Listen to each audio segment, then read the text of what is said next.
Зараз можемо долучити Курта Волкера. Це спеціальний представник Державного департаменту США з питань України 17-19 років. Пане Курте, вітаємо вас. Вітаємо. We have a question for you. First question. The situation in Russia nowadays you call the atmosphere of war fever. What exactly do you put into this definition? Well, I think it's many things. First off, the Russian people have very limited access to real information. Я гадаю, що Росія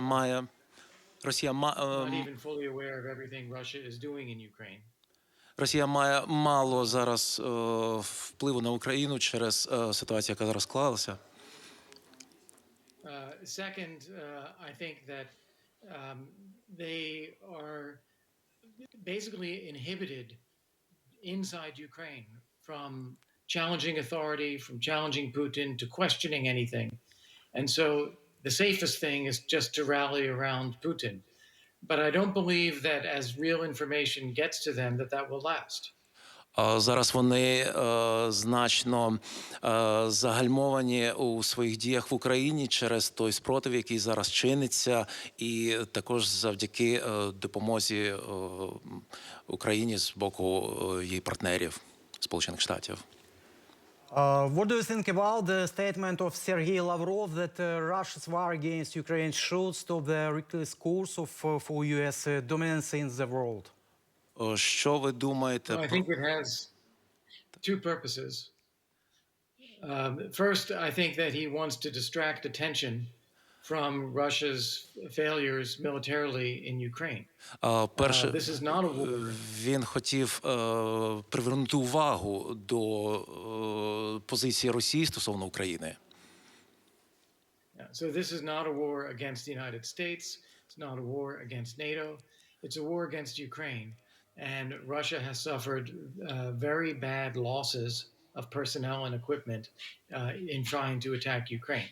Це не війна Росії проти НАТО, це не війна Росії проти Сполучених Штатів, а це війна проти України. І саме через це зараз Росія потерпає та отримує свої значні втрати.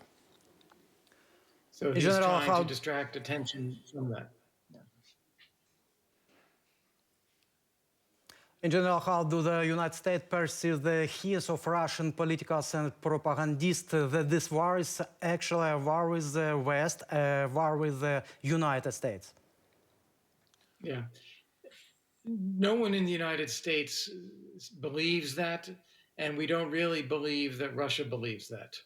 That this is a propagandistic narrative that they are trying to convey when everyone can see it is purely just Russian aggression. Ніхто в Сполучених Штатах не вірить в те, що сказав Лавров, адже це неправда, те, що він каже, звичайно. It's clear that the Russians are trying to change the narrative because they have no support for their actual aggression against Ukraine. Росіяни намагаються посилити свої наративи, змінити, але все одно у них нічого не виходить, адже вони потерпають через ту підтримку, яку отримує Україна у своїх діях. Okay, next question. The United States Senate approved a bill on land lease for Ukraine. This praise reminds us for the Second World War. How do you think, what does it mean now during the war between Ukraine and Russia? I think it makes it easier for the United States to provide more and better equipment more quickly.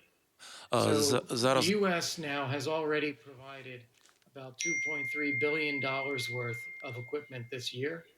But this new authority from Congress makes more money available and makes it easier for the United States to provide equipment directly and then replace our own stocks later.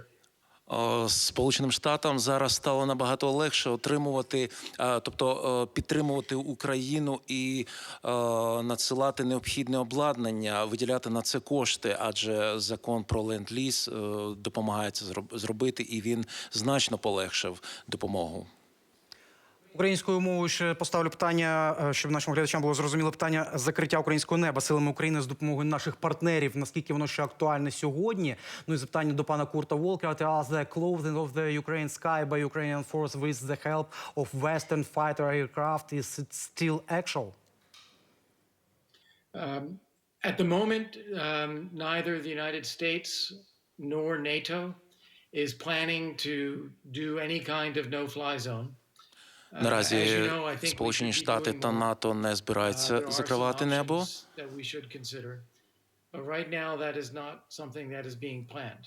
Тобто це не є в планах. Instead, what the United States is doing, along with other allies, is improving the armaments that we are providing. So, for instance, the S-300 missile can go higher. Ми надаємо допомогу, ми надаємо зброю.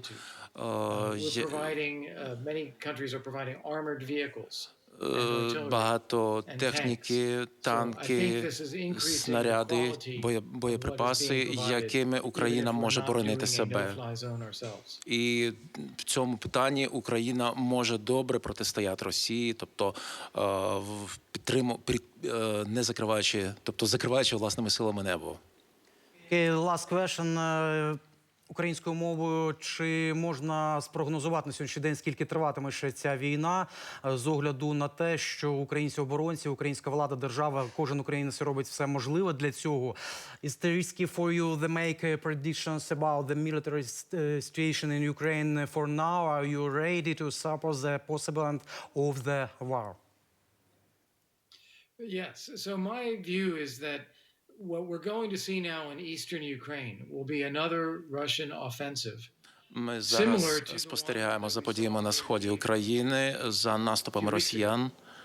And I don't think that there is much reason to believe that Russia has improved its military capabilities over the past 2 to 3 weeks.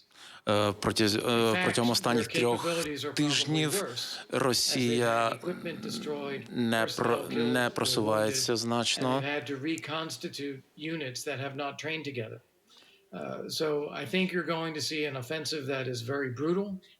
Ви бачите, що Росія посилила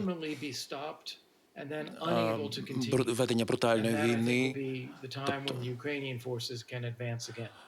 Ми бачимо, що бої можуть тільки посилитися, і тобто важко спрогнозувати точні дати, звичайно. Thank you very much. Курт Волкер, спеціальний представник Державного департаменту США з питань України 17-19 років, був щойно з нами на зв'язку в контексті загальнонаціонального інформаційного марафону.